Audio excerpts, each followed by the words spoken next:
the house in which the whole world can live. That's a real thing. It's the best part of Alachua. We have people from every country, you know, every cultural background, every ethnic background, all together serving. And you have to get along because there's no other choice. The room, it looks great. It looks very professional. Anything is better than Zoom. Yeah. Okay. So you edit everything. That's good. No editing. Oh, no. Okay, whatever. I don't know how this works. So, I have about 10 pages of notes here, and it's all things that we cannot talk about. From Alachua, Florida, this is Nectar Talks.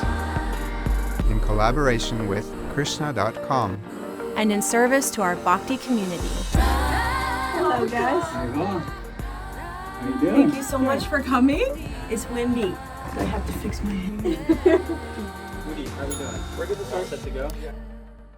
We're so thrilled, and we want to start by your birth name is Miriam, right? Is that Yes. right? Okay. Can you tell us about little Miriam and growing up? I know you're from New York. You have siblings. You Yeah. have wonderful parents. Yeah. Can you tell us a little bit about little Miriam and what you liked? Was your personality so similar to what it is today? Yeah, I was just like this. Okay. I was little in charge of everything. I was the oldest of 4 kids, so my mother used to say, first I had the babysitters, then I had the babies, because there's 10 years in between. There's me and my sister, and then there's 10 and 11 years, and then 2 brothers. Wow. So she wasn't kidding. I mean, she had babysitters when she had the babies, the brothers. Yes, I had a nice family. I had nice parents. They weren't devotees by any means. It took them about 25 years to kind of come around to what I was doing. And it was a little shocking. In fact, like in the beginning when I first, because back then we just joined. It was like I was in college, then I joined. I dropped out and I joined. It was like nobody thought about my future, my education, my career.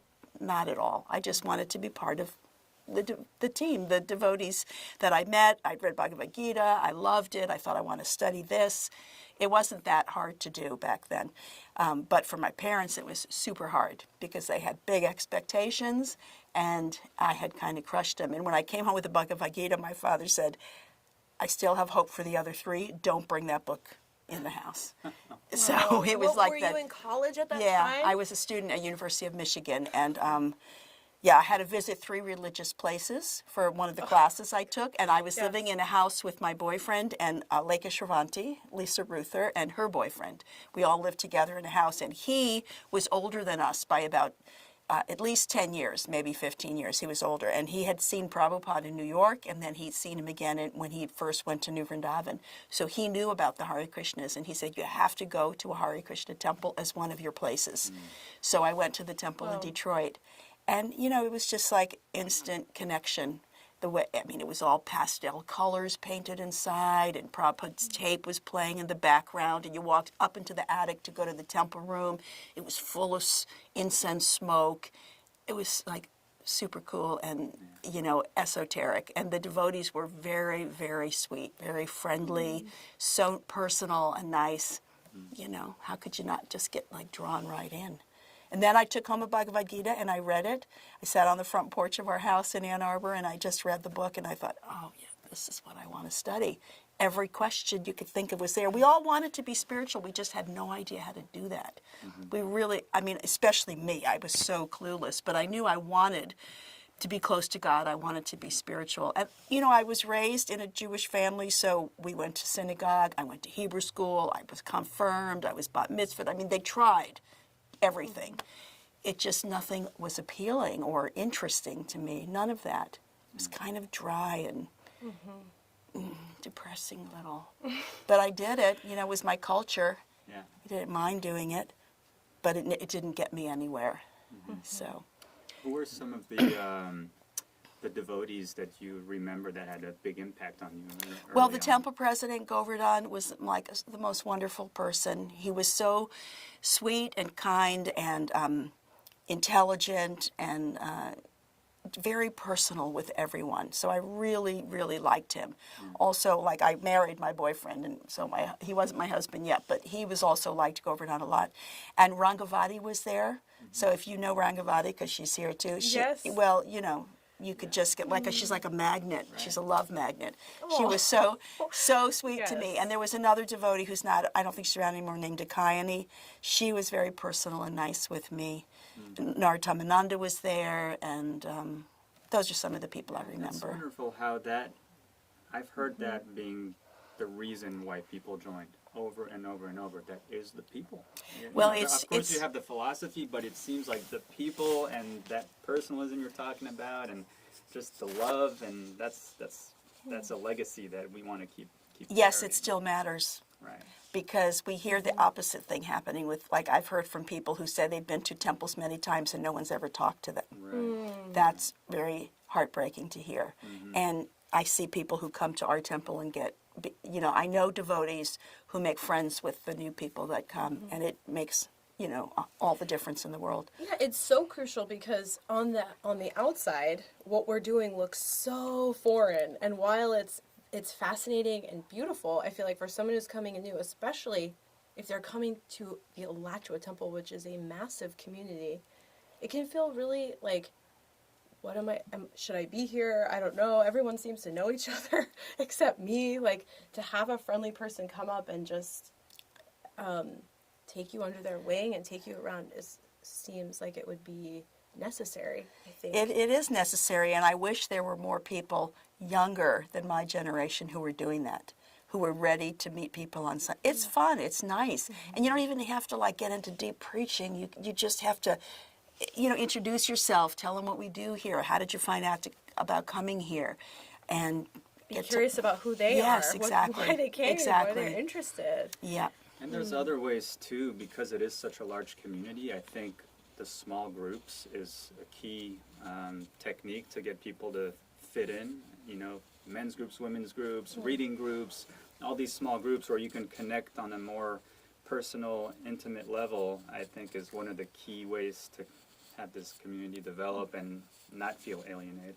Because Well, you can't be friends with 1,500 people. Right. That's what community is. I mean, you read studies about, they're trying to build communities in different countries with, seniors and middle-aged and younger people living in co-housing or just living in the same vicinity. I mean, they're trying to replicate sort of what we already have by Prabhupada's mercy, the house in which the whole world can live. That's a real thing. All these people living together and watching each other grow up and, having children and their children, this is a real important part of a healthy life. We already have it, so, yeah. I always remember in one of your famous announcements, because I'll admit that I often come just to hear the announcements more than the class. Okay. But you said that this is the real United Nations. Yeah. I thought that was such a great statement.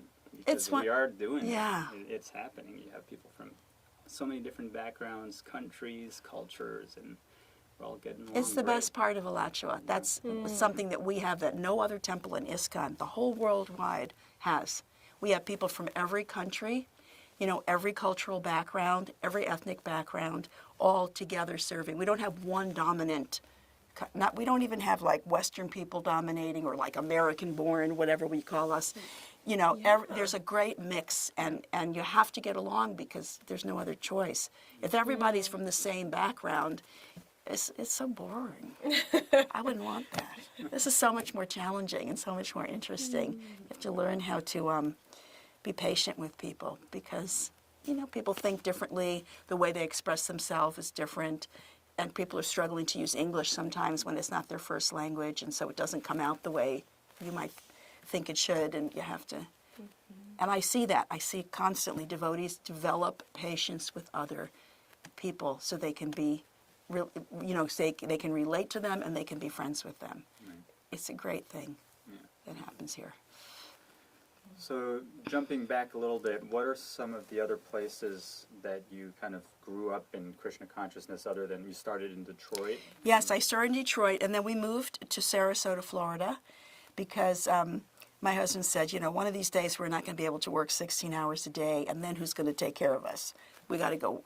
He wanted to work and make some money and just have some stability like that, financial stability. Was that at a point in time historically in the movement where that was so revolutionary of an idea? Or I don't know.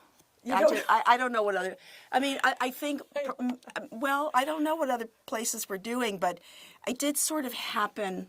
I could, if I look back, I see that lots of people wound up sort of going away, Okay. and trying to find a place where they could maybe just be householders and take their Krishna conscious training into a secular setting. Okay. And that did happen. Anyway, it happened for us. It didn't happen for everyone. Many devotees just kind of stayed within the temple framework, and maybe they just worked outside or something. But he wanted to go somewhere else, and I had lived other places, so I said, okay, you pick. And we had gone to visit a devotee friends in Key West. So we drove from Detroit all the way down to Key West, and on the way we passed on I-75 the Ringling Museum of Art. And because we had a museum at the temple in Detroit, we had a Fate Museum, and we had turned our whole temple into kind of tours and stuff. He said, well, let's go see how they give tours. Let's go see what they do because they had a famous house that they had turned into an art museum. So we had a famous house in Detroit. Lawrence Fisher, Cadillac Motors, had built our house, the house that was the temple. So anyway, we liked the town, and he liked the town. He said, well, let's just go back to that place, because we got off I-75. We took a tour of the museum. We watched how the tour guides handled everything. It was like a learning experience. So that's where we wound up. And that was kind of good because it was close enough to Alachua that I could come here. I had friends here. Sukada was my old friend and his old friend too, because we were college friends together. So before we became devotees, we lived together in a house. Yeah, Sukada and her husband and me and my husband. Really? We all lived together outside of Detroit, not in Detroit. Oh, is that in Rochester, Michigan. Whose names you were saying when you originally were talking about your roommate and your boyfriend? No, that's somebody else. That was a different girl who became a devotee. Lekha Shravanti was Lisa Ruther. So her father founded the auto workers unions, Okay. Ruther. And so she after Braj and I moved into the temple in Detroit, then later she moved into the Detroit temple too, Lekha Shravanti. And anyway, long story, but she wound up being one of the purchasers of the Fisher Mansion for Srila Prabhupada. And so But Sukadi came later too. I mean, soon after. how did you end up making a living around those days? Real estate. And I did anything. I delivered newspapers. I thought, well, I'm already getting up early. I could do that. When my mother heard, she was horrified. Like, what? You cannot deliver the newspapers. So she said, I'll buy some rental houses. You can manage the rental houses. Wow. So I did that, and then I kept delivering the newspaper because a little extra money, I could do it. And when she heard, a year later, she goes, "You're still delivering the newspaper? What? I'm buying more rental houses." and then I had to stop delivering the newspaper. Wow. But I find it funny because so many of the religious visa worker devotees who come here need to work kind of under the table, and they all deliver newspapers. And I'm like, I used to do that. That's not a bad thing. The big thing. But then people read newspapers. Now nobody does, so they don't have the kind of, it's not the same exact job. But at any rate, I just did different things. And Braj was a realtor. He got into that, and we did very good. And I think that makes a well-rounded devotee in some ways too, to have Yes. had that life experience. It does. And when I look back with what I'm doing now, I thought everything I did, Krishna taught me something that I had to learn that I could use now. And I also taught cooking because I had been a cook in the Detroit temple. So I taught cooking at a vocational school in Sarasota, that was run by the state of Florida. So they paid me. And I taught vegetarian cooking for 7 years, and I had so many students go through, and then I would come in my sari, and I taught, vegetarian cooking, and I'd take off my sari and show them how to put on a sari and how to offer the food. Cool. And, you just can bring in the things that are part of your lifestyle, and people loved it. I kept saying, what do you guys are getting the PhD in my class? Because every year the same people were taking the class because, a great meal and fun. Go ahead. Well, I'm curious. You had mentioned that you lived sometime in France, even Yeah, in so- Israel. Was that before Sarasota? Yes. Okay. In 1980, I went to New Mayapur because my friend C. Tarani was living there, and I thought I'd just go give a little visit. And I just didn't go home for 3 years. 3 years. Yeah, I might not do that over if I feel like that happened to so many. Yeah, it Prabhupada probably wasn't a disciples. great They went to idea, but I visit did and it then anyway. went home. Yeah, I just stayed for 3 years. It was very exciting for me. First of all, Europe, fabulous. France, super fabulous. Gorgeous. Everything was aesthetic. The architecture was amazing. People weren't like the super nicest, but I could I could handle it. Well, you're not a Frank. You're not completely Frank. You're only half I'm only not half nice. French. Well, Just you're. the good half, okay, people? I'm just kidding. I know. Devotees were super nice. All the devotees were wonderful. You know, the French people are French people, but I learned some French, and I did the cooking. You know, when you're needed, then you want to stay where you're needed. And they had I was cooking for the 250 devotees breakfast and lunch every day. And I drove this little truck, and I went to the markets, and I learned all the names of the vegetables and the money, so I could do transactions. It was very exciting. And then when I was there, they sent me to Israel for 3 months to help because we had a restaurant in Haifa. Okay. Yeah, that was a terrible place. Did Anyway. you learn cooking being a devotee, or did Yeah. you? Okay. I think I liked cooking before I was a devotee. I think I tried to cook because I'd become a vegetarian when I was 16, and my mother was like, that's fine, but you just cook for yourself because she wasn't going to learn how to become a vegetarian. So I did, but I didn't know how to cook anything. Brown rice and steamed vegetables. It was, not very exciting. I tried. I even took classes in macrobiotic cooking back when in Ann Arbor. I think that's where Erewhon Foods started. I don't know if you even know what that is. That was a big natural foods place or company. Anyway, they were teaching. So anyway, I tried, so I had a propensity for it. I just never really learned anything interesting. And then when I got interested in Indian food, the whole universe opened up for me. I was incredulous at how many things could be made just from vegetables and grains. It was so exciting. And we had really awesome Gujarati lady devotees in our Detroit temple. And there was 3 of them and me. We were like a little group cooking. And so I learned a lot from them. They were God sisters and I think they were God sisters. And yeah, we cooked all the Sunday feasts, we cooked all the festivals, and I just soaked it up. And I mean, it's my favorite Indian cuisine is the Gujarati cuisine. And they were incredibly good cooks. So that's how I learned. Very cool. A lot of, so many experiences that taught you. One thing you mentioned as far as going back to your family and your parents, you said that you learned from Srila Prabhupada, this was in the pre-interview, that it's important to take care of our parents. And Well, I remember there was a time where every 2 weeks you were No, going, every week. Every week you were going down to Sarasota Yeah, to take care of your parents. that was something. Well, first of all, it's the Vedic culture, right? I could see that around me, that people were, especially the Indian families would take care of their elders. And as young devotees, I mean, we kind of stopped even seeing our parents. And there was a lot of conflict there when we were young. So much we didn't know about, right living, honestly. And so as I got older, my parents got older, and they lived in Sarasota, so only 3 hours from Alachua. And then they needed more care. So I just started going I went every month for years. When they lived down there and I lived up here, every month I'd go for 2 days. That was lovely, and that was really fun because, they were in good health and we had a lot of fun together. My parents were, I liked being with them, to be honest. They were funny and smart and, it was good. But then when they got older and not well, then I started to come every week. So every Thursday I would drive down to Sarasota and I just unpack and be there until Sunday, and then I'd come back and, do my thing here, Sunday feast, and take care of the temple, and then go back on Thursdays. And I did that for 18 months. It's a huge deal. It's not a short drive. Yeah, but for me anymore, it doesn't feel like the drive wasn't so bad. It was constantly shifting where I was, and also kind of pulls on your heart because when I was with my dad, and he had caregivers, he wanted to be aged at home, so he could do that. So we had caregivers, but I was one of them. I was part of the team, and that was so special that I could be with him.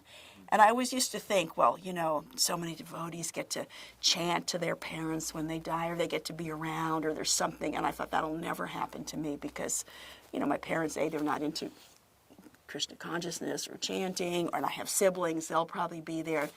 But Krishna arranged, 100%. It was COVID. My siblings couldn't come. They lived in New York and Seattle. So I was the one. And so when they both were ready to leave their body, I was the person there. Me and one of the caregivers, and it was the same lady for both parents that she happened to be on the shift. So she goes, where's your music? Play your music. And, you know, she knew. I put Prabhupada chanting, and it was very auspicious. And I was chanting to them. So I felt so happy because, you know, there was times where they were disappointed that I wasn't around with them more, or I didn't come for different events or whatever.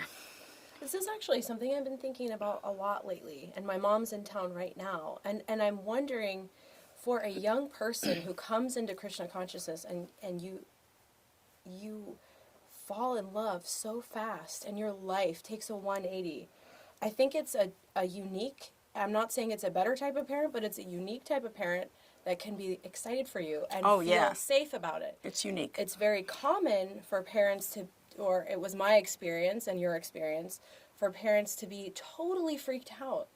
And I feel like my relationship with my parents is getting so good.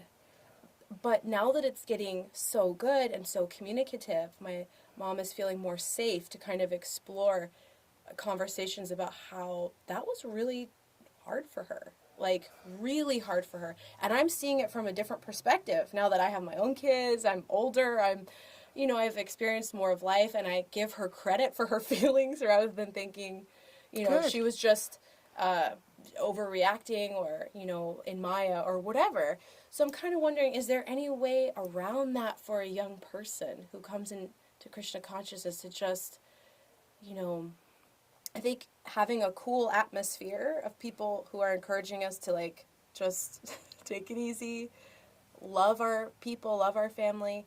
But is there a way to not freak our parents out? I just don't know if there is. I think our culture does that much more now. I think we encourage new people to see their families, to be with their families. And we definitely don't ostracize people or, make it a negative thing. So our attitudes as devotees have changed a lot around that. So, that will make a new person coming to Krishna consciousness more comfortable with that. And it's an individual thing. I mean, I think it's nice that your mother was able to express and you were able to take it in. These things develop as you get older too, and your life experience grows. So, But it came full circle for me, and that was very wonderful. That's so precious. Yes, it is. You can look back and you put all the time you could be there with them all the way till the end. I'm very grateful to have had that experience. I'm really, really appreciate it, and it was. And you really are a caregiver at heart. I mean, I've seen you do these little things for devotees all around the community. You're coming out and dropping off essential oils at our door for our daughter, and tell us a little bit about these secret hobbies and passions that you have in serving devotees. It's not a secret. Before I was a devotee, I was studying herbalism. I was going to college, of course, but I was taking like pre-medicine classes. But I was studying herbalism at a school in Burnaby, British Columbia called Dominion Herbal College. This was in the early 70s. And so it was like a home study courses. And then when you were finished, you had to go up there to take the exams and meet her, the woman who ran it. So I always had an interest in this, and that's how Braj and I we were just getting new to Krishna consciousness. So I had to go take my course. So we went from Detroit. We traveled to every Hare Krishna temple on a Sunday and stopped all along the way. We saw Prabhupada in San Francisco in '74, and then we drove up there. And I took so I had that was an interest for me. And then when I moved into the temple, I said to Govardhan, well, I'm an herbalist. He said, okay, that's fine, that's good. I said, so I have to have my tinctures. No, good. So I had like bottles of vodka with herbs in them all along the windowsill of the Detroit temple, which was on the, faced East Jefferson. So you drove down East Jefferson and look at the Hare Krishna temple, and there's vodka bottles all along the windowsill. But within 2 weeks, I don't know what happened to those bottles. I was finished, and I was on Sankirtan, and then everything changed. But then later, I got I got older, and I needed a hobby, because you got to have a hobby if you're going to do this job. Yes. If you have this service, you got to have something that takes you 100% away from it. Right. So I just went back into studying herbs, And I studied all of it. You know, I studied the herbs, I studied essential oils, I studied natural skin care, whatever. I just kept learning for about 2 years or so. I took different courses, little certifications, and so I got into it. And I knew that this was something, I could use this to help the devotees.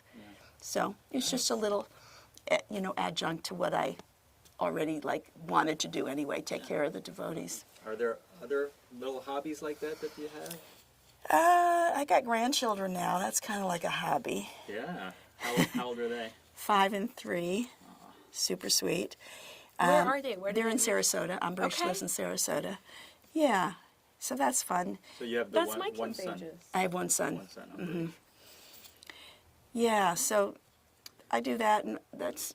And you still like cooking too. I mean, Oh, I know yes. you told me you like watching the baking shows. Yeah, I watch the cooking shows to chill my mind, Yeah. so I don't have to think about anybody or anything. I just watch someone cook, but I don't actually cook that much. Like for me, I have a very simple diet, which is something that you just evolve to as you get older, I think.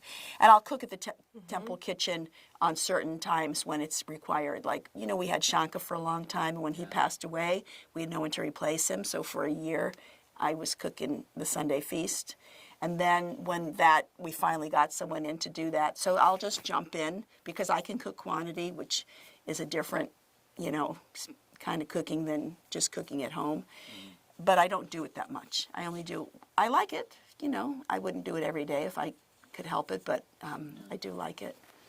I know you've also often you have people over at your home for meals a lot. I hear. I don't do it anymore. Okay, but you I haven't but done it you in did years. do it a lot I in the did used. past, I used to do that. I used to new like. community members. I remember you. Yeah, I doing still that. want to. In my brain, I'd like to do it, but then to get myself to do it But is that's hard. that shows your heart, and you have done it so many times. Maybe so it should just be beautiful. happening at someone else's house and you come too. You know what I like? I got my little program. I hardly go Like, anywhere. don't add more work. Yeah, I don't go anywhere and I don't do anything. And everyone knows. over for dinner. Nobody invites me because they know, oh yeah, Mukhya goes to bed at 6. I don't actually go to bed at 6, Well, but I people. did call you at 6, and I was so impressed that your phone was off. I was like, oh, Yes, I do turn off my just phone. imagining you getting ready for bed and. Yes, if I don't turn off my phone, I can't wind down because I'll just hear it ringing. Let's talk about that. I want to know about temple presidency. I want to know about what it takes to be a manager and what this is like for you. You've been doing it for 16 years now? Or This is year 16, 2024, because I started in 2008. Yeah, it's a learning experience. Every day is still a learning experience. I mean, it's interesting because I think whatever you do in life, Krishna will just, he puts up in front of you the challenges that you specifically need to learn so that you can go on to the next challenge. So certainly that happens, and I'm a very slow learner, so I'm still every day trying to learn how to, interact with other people.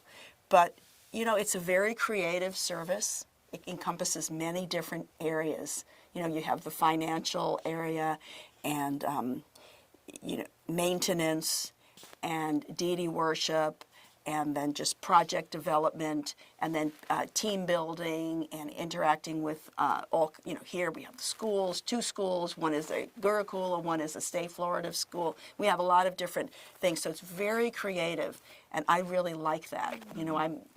I like to work on something and then I turn around and I start working on something else and I come back, however you call that. I do that a lot. So what's the it's nice. organizational structure of the temple right now? Well, at the moment, it's like I have a board of directors who we used to meet once a year, and these are Prabhupada disciples, and they're listed with like if you're a nonprofit corporation, you have to have a listing with the government of Florida. So that group has always been listed, and we'd have a meeting once a year. We read all the financials. They ask questions. We talk. So that board we're starting to meet now every quarter. Because we had a community board for a while that just gave kind of input or I could bounce things off of, but we hadn't met in a long time. And the standards for being on that board had kind of faded away. So I thought I want something. I don't want nothing. So we kept this legal board, and they were into it because it's more about now project development or future development or where we're going to go in the future. So basically, we have we have department heads. So we have someone, who oversees the eco farm, deity worship, the kitchen, the gardens, the different elements of things that happen here. And then I interface with all of them and see how I can serve them and satisfy their needs or hear what they, their challenges or whatever. We do that. And otherwise, everything I do, all the things. You got the temple It's not the office best team. thing. I have a really great team. So if you have a really good team of people helping, it makes you look really good. But actually, they're doing a lot. It's a huge effort from so many people It working is a together. huge effort. No, that's the one thing that nobody really understands, what it takes to a place like this that's very diverse and has a lot of things happening, and a lot of, we're always trying to move forward, like do more and see what else we can do. What are some of the big developments that happened in the last 16 years while you've been temple president? Gosh, a lot of things. We put in a commercial kitchen. We brought Krishna Balaram on the altar. We put an outdoor pavilion because we had no covered space outside. So like you wanted to eat the Sunday feast, open sky, nothing. So we put a pavilion, then we built the bathroom houses because we had like 2 little bathrooms for all the people, and there was a big line on Sunday. And one time we were getting ready to plan something. I can't remember what. And Sakshi Gopal said, well, one of my donors said, I'm not coming to the temple anymore for the festivals or the Sunday feast because I can't wait online for the bathroom. And I was like, oh my God, what are we doing? We can't do anything else till we give people toilets. I mean, it's ridiculous. So we built the bathroom house, and then we made the eco farm because this was Akuti's passion. I could see she was so determined to see how she could integrate ecology and the environment and animal protection with Krishna consciousness. And we knew this was a good way to bring people here because that's a very, very big passion of a lot of people. So we figured out how to give her 12 acres of land and let her go for it. And When I was living with her, it was like 2010, I think, and at that time, it hadn't started yet, right? I don't remember. I No, feel probably like- not, because 2010 is when we installed Krishna Balaram. Okay, and she was talking about it, eco farm, let's go research this, research that, like going out to different people's places. And so it is extraordinary when you witness something in its infancy, like the seed. Yeah. And then you give it time and you see what happens. Like what you're saying, all the things now that I go to the temple and I don't even think about.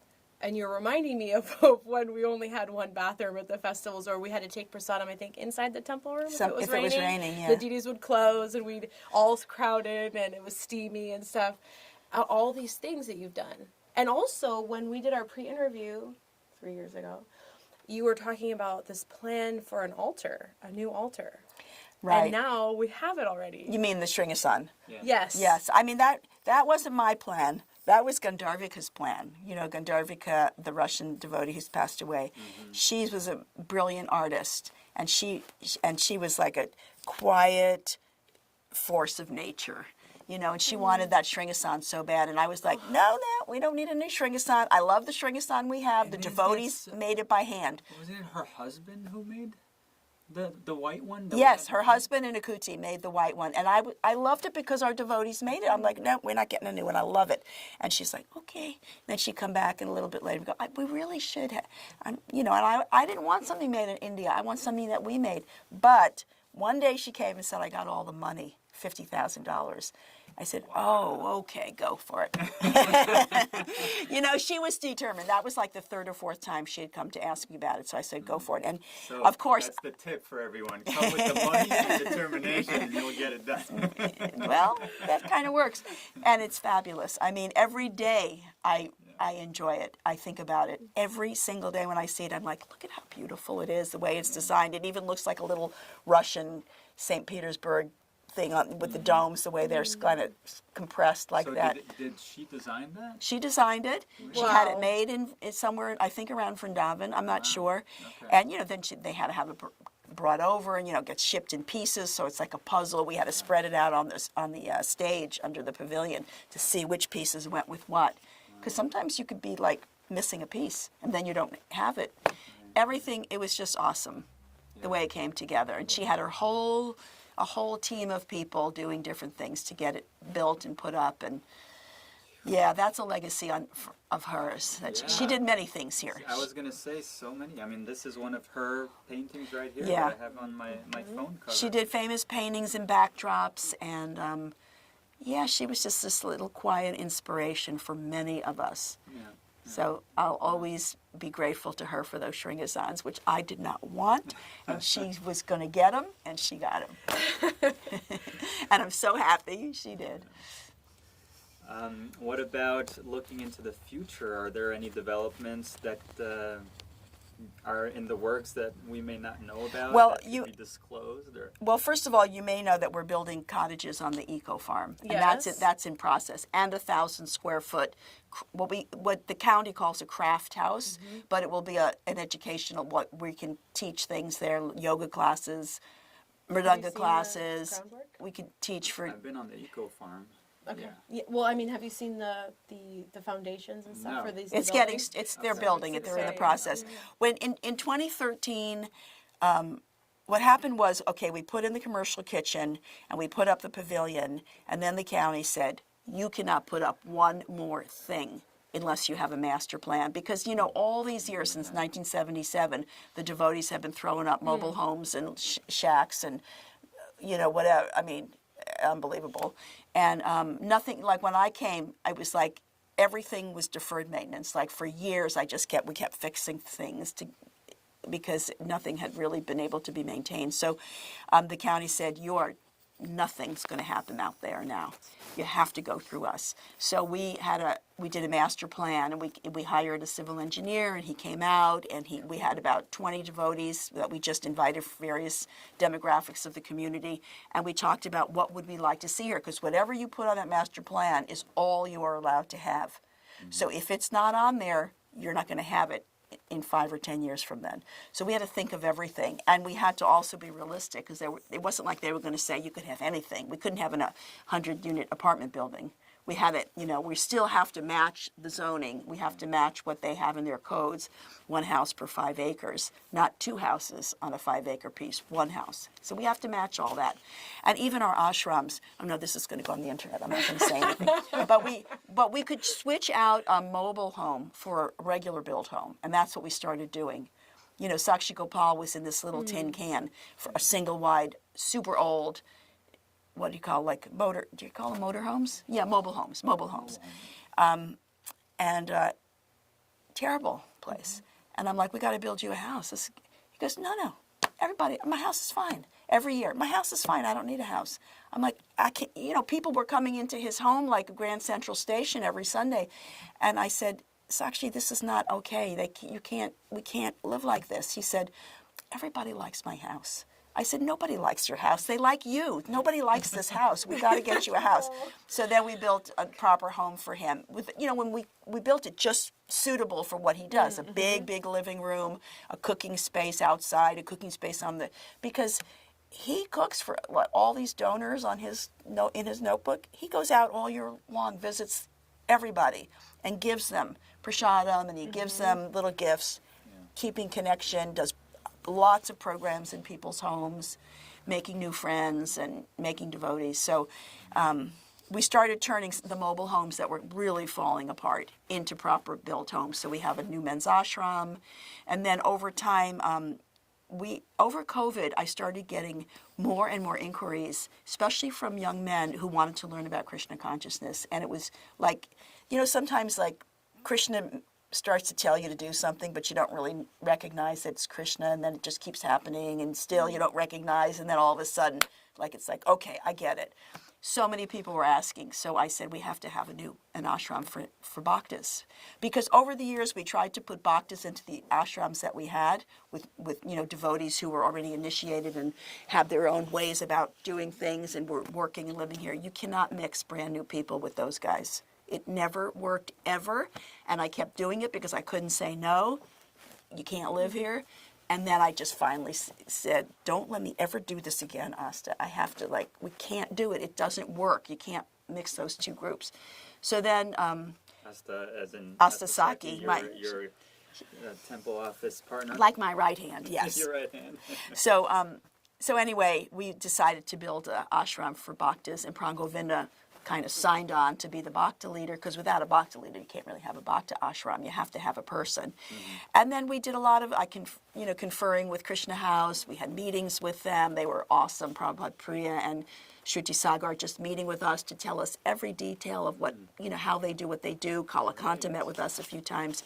And we knew our situation was different than theirs, but still, there's a lot of basics that we needed to learn. So interesting. And so, it's like a full house now. And it's such a nice house. It's unbelievable. Aw. It's beautiful. And it's solid, and the rooms are spacious enough. They have a nice kitchen. It's just a really, really nice place. And now we've got one bhakta just got initiated, and more. Some have come and stayed a few months, because you don't have to commit to any amount of time, a minimum of a month, but we prefer 3 months or 6 months, and that's what we've had, 3, 6, some are going on 12 months, and then they'll come and they'll full morning program every day and an evening program every day. So every day 5 o'clock they have a class. So whatever they're doing during the day, they come home to their ashram and they have a class all together, and different people might come and give the class, sometimes Pran, but sometimes other devotees from our community will give the class. And it's been awesome. We have a strict, everyone has to go through a application process, and we have to vet them and so forth. We're very strict about that, but it's been really awesome. We don't have one for women. We didn't have as many calls from women, but still, I think if you build it, they will come. I think that would happen. Yeah. But then I don't have any room to build another house right now. Wow, that is quite a report, though. That's Is there amazing. anything on the master plan that you can Well, tell us there's- about? Well, we're allowed, we put in the master plan to have a conference center and to have a big temple and guest lodge. Because Wow. one of the things we needed was we had no place for guests to stay. We have one mobile home in the back, and we fixed it up really nicely. Especially Jambavati, my god sister, was a cleaning lady for a while, and I mean, she just no, this place has to look cuter than this, and she just came in and made it so sweet. It's like, it's not an Airbnb, because we're not on Airbnb, but it's like that. You come in and you just have a really nice, cozy, beautiful place to live. So she really helped me with that a lot. But that's all we had, and that is not enough. People want to stay here on our festivals, on our Holy Name Festival for a weekend. I mean, we could do unbelievable things here, seminars and, weekend packages. Come and bring your family and learn how to plant seeds and play mridanga and take yoga, and the devotees here can do everything. So that's on our master plan. Now all we have to do is, move forward with it. It's a multi-million-dollar project. So we're not there yet, Right. but we're thinking about it. But everything's in place for it to happen. We're as allowed to far as have it. zoning and all that.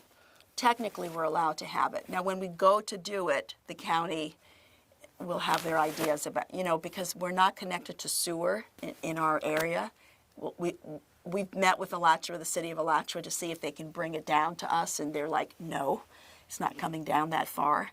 So we probably will never have sewer. And when you don't have sewer and you only have septic, there's a lot of rules and regulations around that. So we have to see how that's going to go. But we would love to have a conference center, and we would love to have a guest lodge, because I think we could have conferences of all kinds there all the time. And wouldn't it be nice if all kinds of groups could come out to our temple and have their conference, and we'd give them the prasadam, and they could experience the peace and tranquility. I'm shocked, but I've learned that place is very peaceful and very tranquil. Because when people come, they tell me that. I'm like, really? Okay, good. And it's not like that for me, but good. I'm glad it's like that for other people. Everybody that comes comments. So. Well, nice. your real estate experience is certainly showing in all of this. That's so Yes, much it was to really manage and- really helpful to learn. Like I bought a lot and developed it when I lived in Oregon, and there's a lot, you have to go through your city council and all that. So I learned some stuff, and now I came here, and there's a lot of a lot of red tape, a lot of things are required to do that. Most devotees don't realize that we have to, and if we don't, there's consequences. We can be fined. We could even have our temple closed down. We have to follow the rules of Alachua County. And I mean, for me, it's not a big deal. I just do it. But if you've been here a long time when we didn't do that, I still have people saying, well, you don't have to get the permit. I can just do it like this. I'm like, no, we can't do it like that. We have to get a permit. We have to have a licensed professional do it. It's just how it is now. It's better, too, because you can't get electrocuted that way. Right, and we can sit back and relax and know that we're doing it in a way that Yeah, I mean, these works. rules are there, they're a little bit of a pain, but at the same time, it's protective. So, Wonderful. That's really a nice elaboration on so much that has been going on. everything we do, we're doing for you, by the way. we feel it. Well, that- Because we're not doing it for me. I'm not going to be here if we build a giant temple or a conference center or this. Well, I'll come over in my walker and check it out. But really, it's for the next generations. That's how we see. Like, what do we want to set up here for the future generations of devotees so that this is a very organized and well-developed place where people can worship Krishna, learn about Krishna, maybe make a living. If we have a conference center, there's a lot of Yes. jobs that will open up from that, and there's a lot of preaching opportunities. It's unlimited, so we hope to be able to do that. And then there's the whole element of caring for the devotees too that we have not done on the property. There's a lot of prohibitions to that, but would like to do in the vicinity. We could do a lot better with that, actually. You just mentioned that you're doing this for us, and that is it really touches the heart, and it's really profound, actually. And when we were speaking earlier, you were mentioning that something that you feel is so important to you is that younger generations and into the future maintains a relevant connection with Srila Prabhupada. I feel like maybe that's our way that we can reciprocate with you for everything that you're establishing, that everything that Srila Prabhupada's disciples have built for us on his behalf. So how can we do that? Well, this isn't rocket science. Prabhupada laid out the program. You just have to follow it. You can do it just by, first of all, make it a point to learn about Prabhupada. There's so many books now. There's so many memoirs, and of course the Lilamrita. Every devotee should read the Lilamrita, all the volumes, and then they can start to read all the memoirs of the Prabhupada's disciples. There's so much nectar in there. I mean, your dad's written fantastic books. These books they're a pleasure to read. I haven't found one that wasn't well written that I didn't like, and I'm like a fussy reader. I haven't found any that I didn't enjoy. And they're full of great pastimes and great life lessons and spiritual lessons. So make sure you read about Prabhupada because it's very easy to deviate. I see it happening in ISKCON. People just kind of veering off and making their own ideas. Prabhupada was very unique. He didn't just follow the Vedas, or he didn't, replicate Vedic civilization. He did something very specific that was predicted by Lord Chaitanya. He brought this to the whole world. Now, the whole world is very different than, Bengal.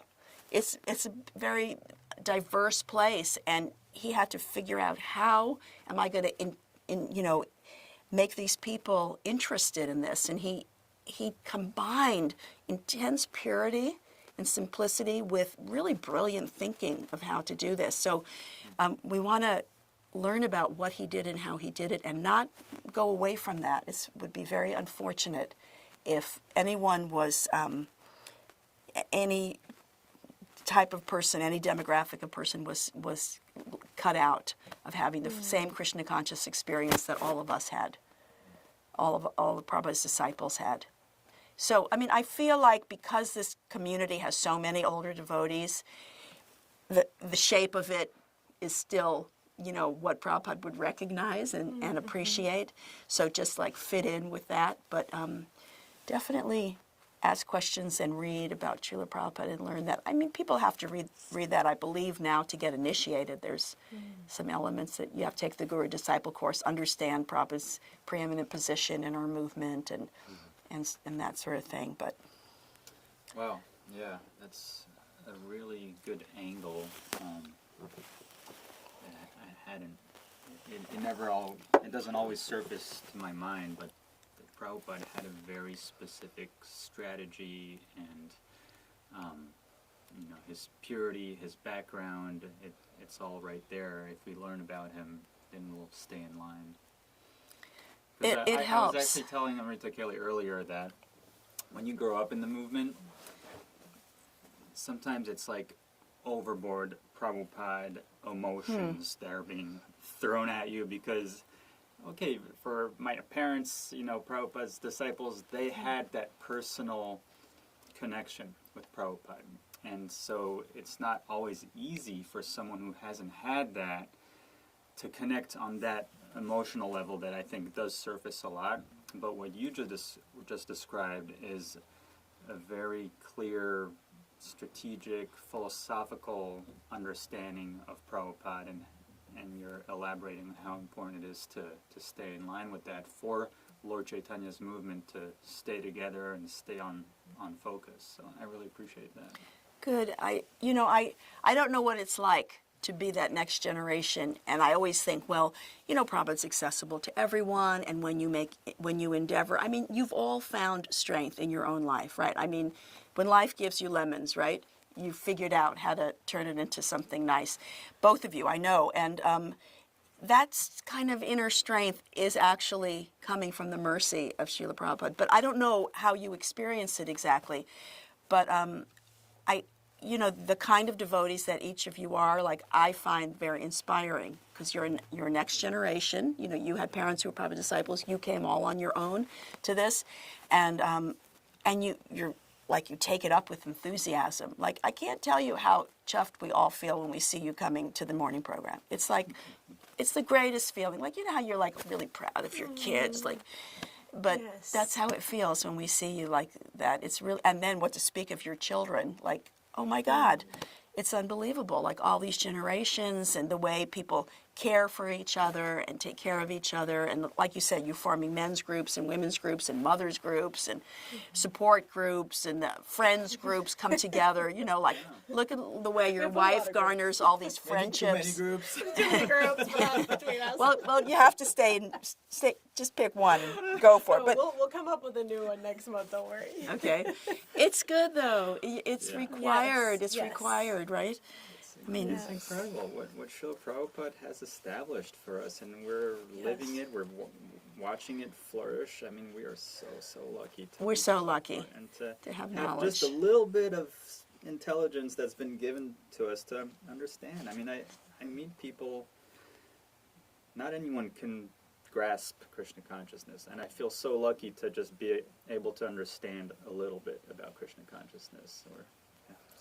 But you both made the effort. I mean, like, not everybody's children takes to this. Like, you made an effort. You have to be determined. I'm going to experience this. I'm going to try this and Yeah, for sure. see. So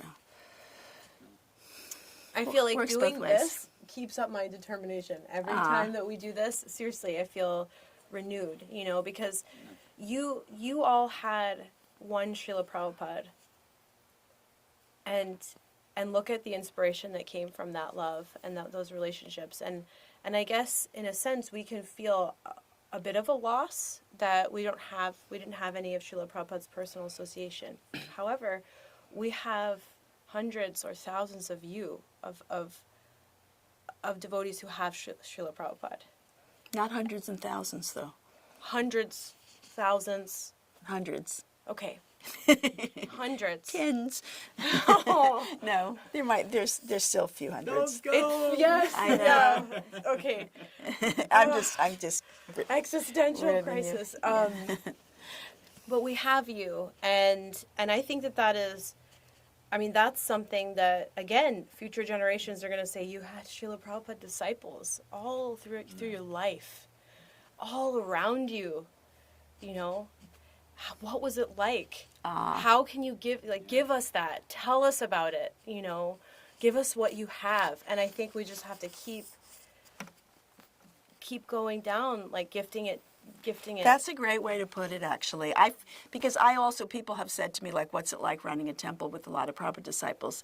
Because to me, it's like the greatest thing ever. I feel so lucky to have so many peers, who are smarter than me, know more than me, have been more advanced than me. This is the kind of people you want to be around, and it's just been wonderful. And so you also appreciate it for yourself, the way, I think that's really nice. It's a great way to think, And actually. it's so true. I mean, Prabhupada disciples are really a special breed of human beings. I mean, I can't believe the lifelong dedication that devotees like yourself have just demonstrated. I mean, I can't imagine doing that. You're doing it. What are you talking about? You're already doing it.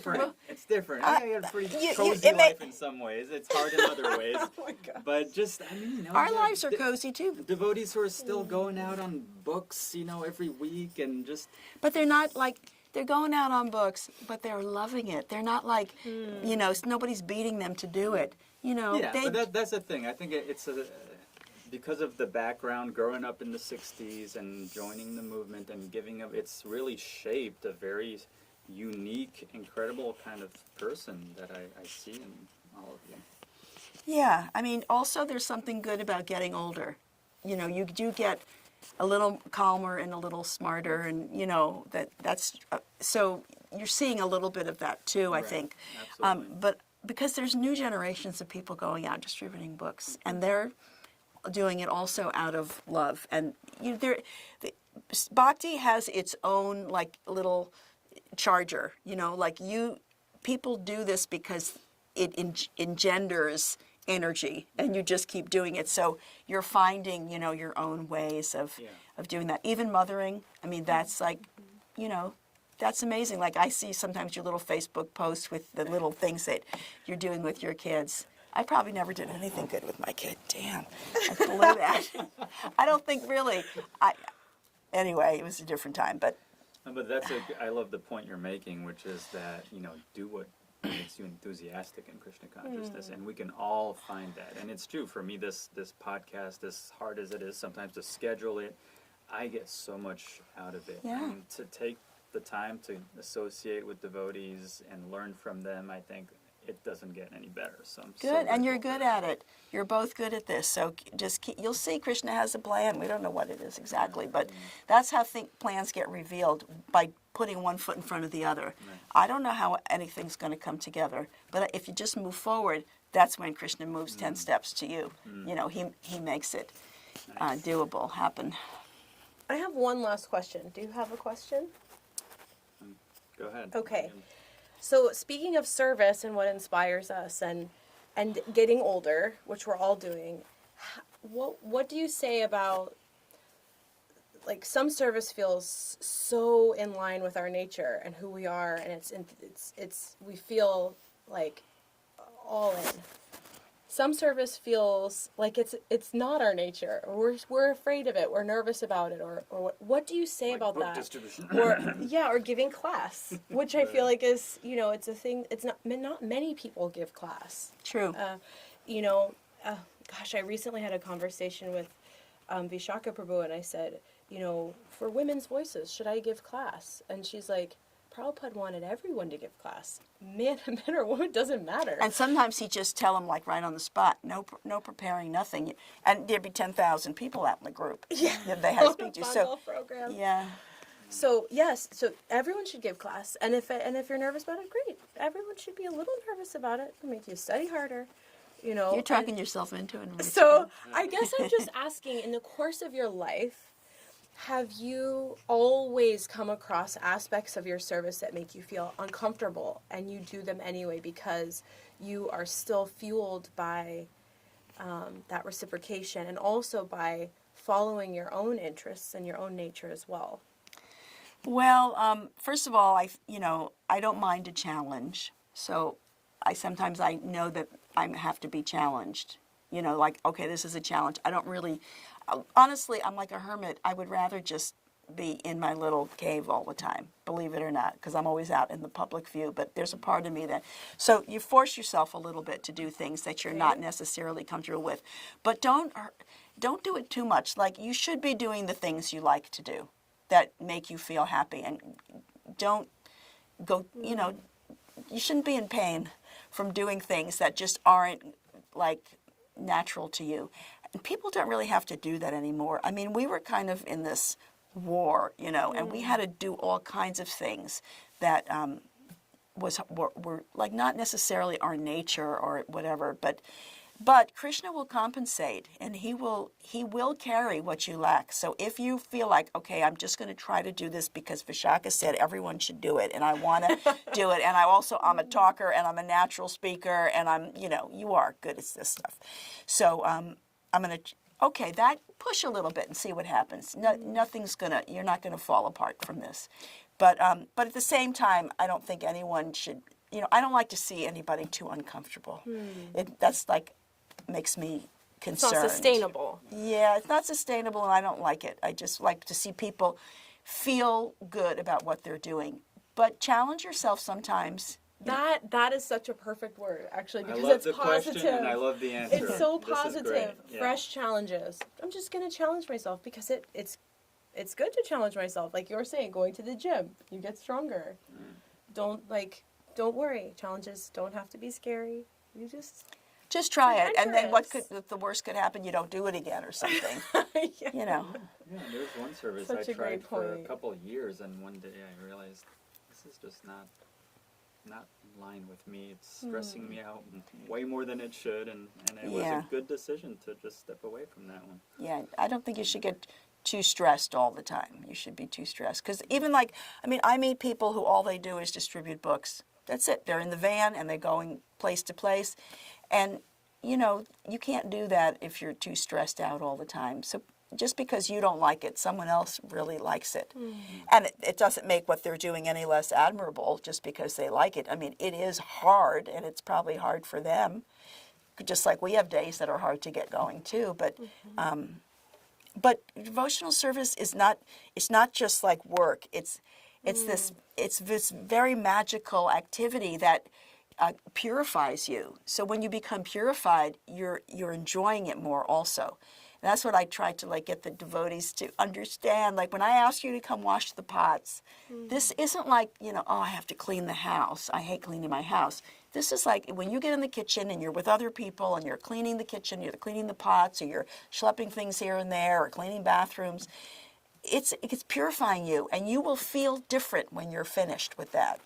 You know, and that kind of purification sticks. It stays with you. So all the activities that you do in Krishna consciousness are simultaneously having a spiritual effect on your whole being. And that, you know, you don't lose any of that.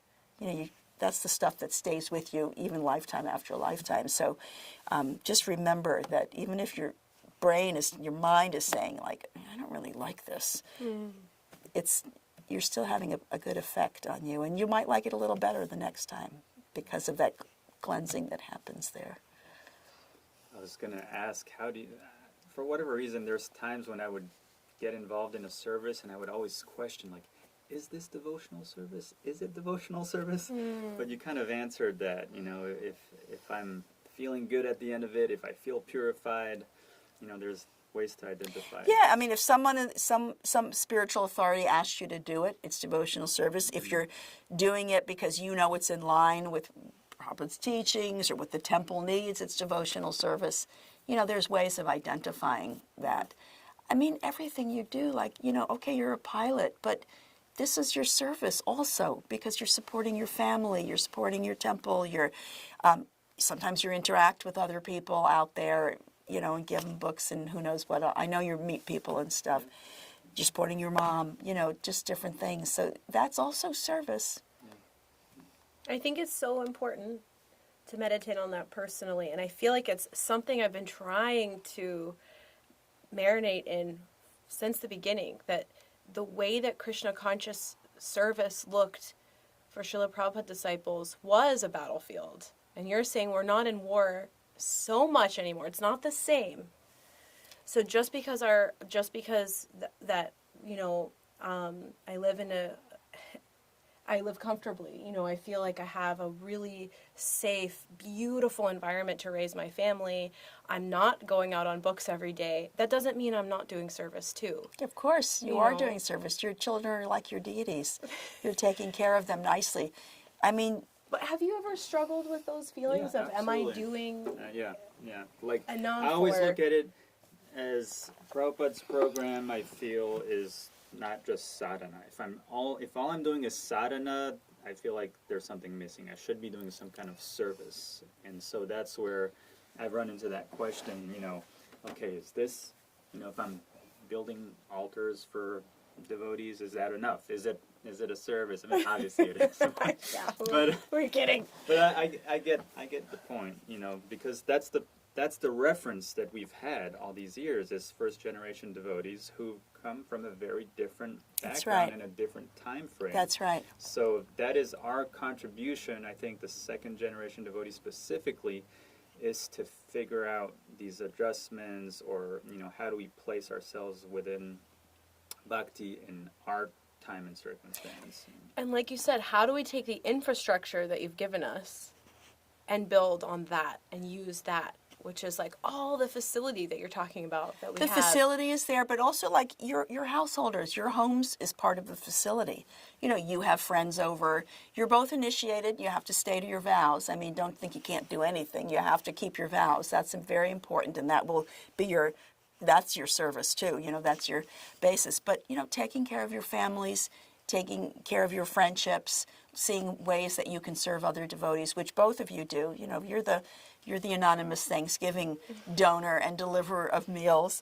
Now you're not anonymous anymore. Not so Dang. anonymous anymore.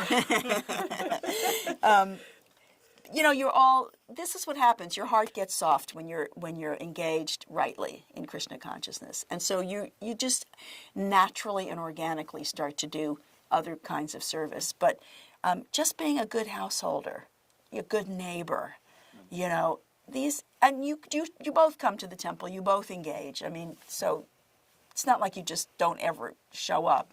But be an example in your lives, which you are. And your spouses too, both of you. So you're doing exactly what the next generation can do. We didn't do that good at all. I mean, not everybody. I did. Not all of us did. Some people, I guess, did it, but it was harder, different. Yeah, different times. So we're all learning. Basically, the lesson Well, that's here is life. that we're all learning how to become bhaktas, or to practice bhakti. We're all learning, and it's All of us. Me too. All of us. Till the day we die, That's right. we'll be learning.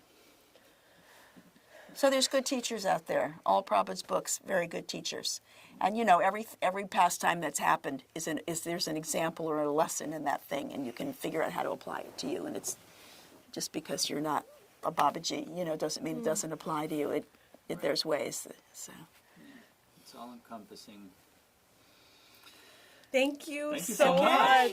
much. Is there anything else that you feel like you want to? no, I don't know. I think I've said more than enough.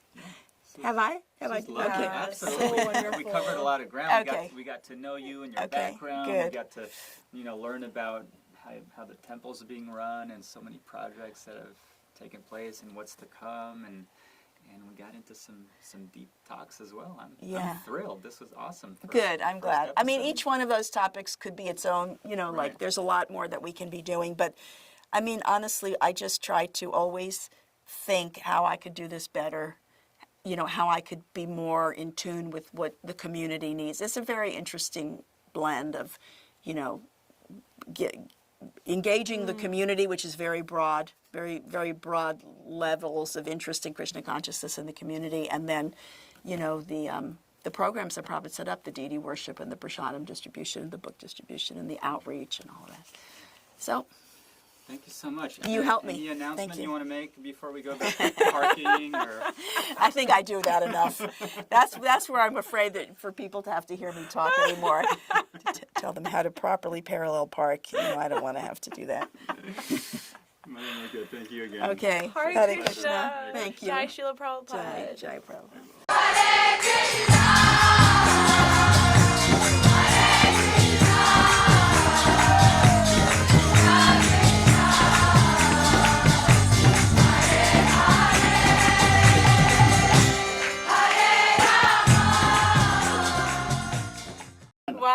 was so great. Okay, good.